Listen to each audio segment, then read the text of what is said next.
When you're buying an investment property, you're trying to evaluate things that are not like other things, right? So one single family house is never gonna be like another single family house. So when I was starting out, I was trying to decide what type of property makes the most sense for me, what matters to me. I ended up choosing a conversion crazy fourplex, and I sold that. And in this video, I'm gonna tell you why I sold that, where I sold it, and why it just didn't fit my criteria. In this video, we're also gonna go over the criteria of buying an investment property. I'm gonna go over 7 of the different criteria, ranging from location to amenities to features to types of properties. Please stick around, wait to the very end, and I'll share with you the property that I sold, why I sold it, and what I'm doing now.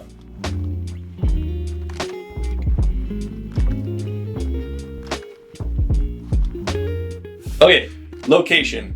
Location when you're buying real estate, everyone says location, location, location. Like it's all that matters. It's true, but you could go small town versus big city, A-class properties versus low income neighborhood, a corner cul-de-sac to a busy house on a busy road. Yes, those locations all matter. They matter depending on why you're buying the property. Do you need kids to play? You have kids and you want them to play in the front yard or the backyard. If you're on a busy street, then that matters. If you're buying it as a rental that you're gonna Airbnb it out or do midterm rentals, the busy street doesn't matter. Also on a busy street, you get to put a for rent sign in the yard. And if you have other properties and you always leave that for rent sign in, then people call you and ask you have something for rent, and you say, no, this unit's full, but I've got this house on XYZ, Banana Street.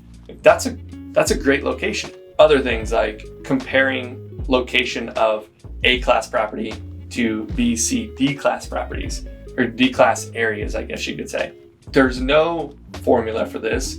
You're not going to be able to do it yourself. I would highly recommend relying on an agent, a lender, and a property manager, and your own intuition to get a feel for that property. Location matters, but it's really tough to put a quantifiable dollar amount on where and what location. Another criteria is type of property. A 900 square foot apartment that is a duplex is going to cost per unit, per door, different than a single family in the same neighborhood that is its own building. And all those go into your investment criteria. Goes back to the tenant profile that you want to be dealing with and working with as tenants, because tenants are your customer.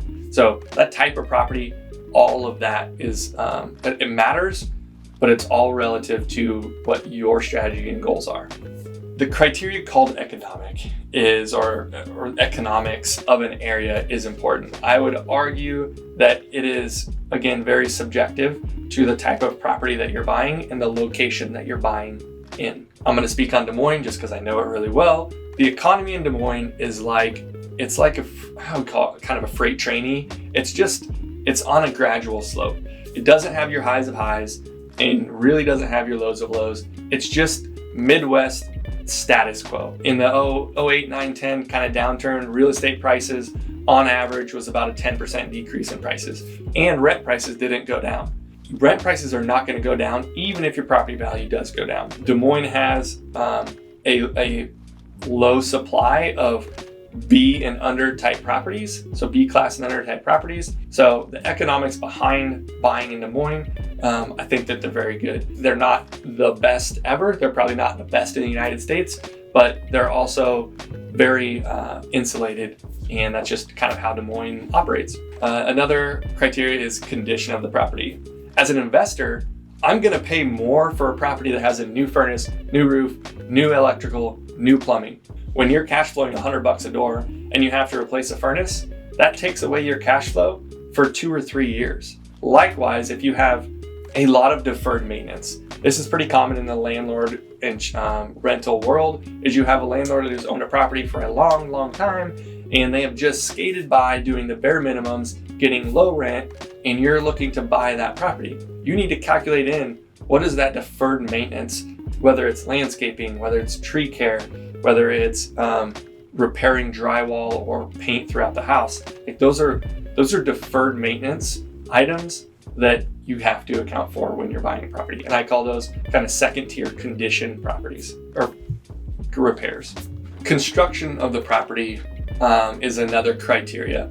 Now, usually people don't build a custom built home in the thought or having the thought of reselling it. So if you are buying a custom built home, you need to take these things into consideration. Look for the quirks, look for the weird things in a property that you don't see in other properties, and make sure that that's not going to be something that you look at for the next 10 years when you buy the property. You're like, dang it, I really hate that they did this.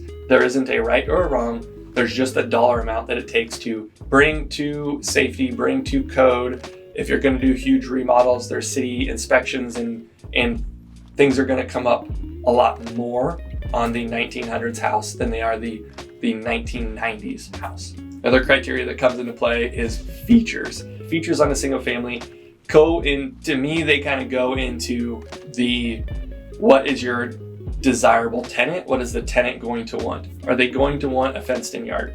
Are they going to want a fireplace, a mother-in-law suite? On a duplex or a fourplex, the features could be, again, fenced-in yard. It could be that the owner pays the water. It could be that the owner allows for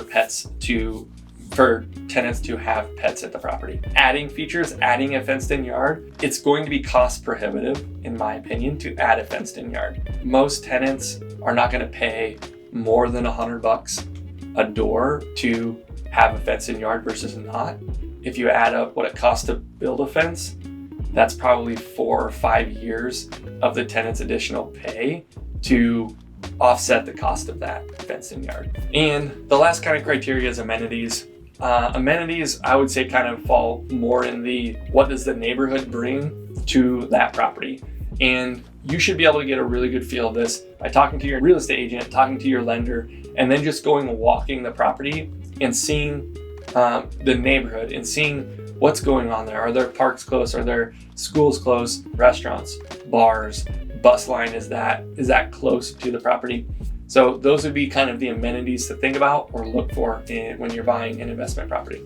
As I promised at the beginning of the video, I'm going to tell you I sold my first rental property. It was a converted fourplex. Used to be a single family, then it turned into a duplex, then they built a garage, turned that into a duplex.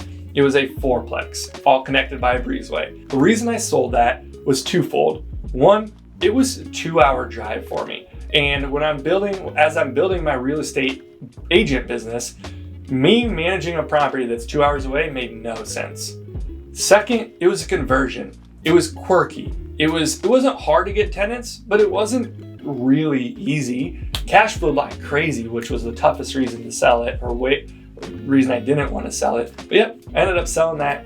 And we are using those proceeds to actually build up reserve accounts. It's something that I, as a real estate agent, understand that the market could change, might not change, but I need to have more reserve accounts.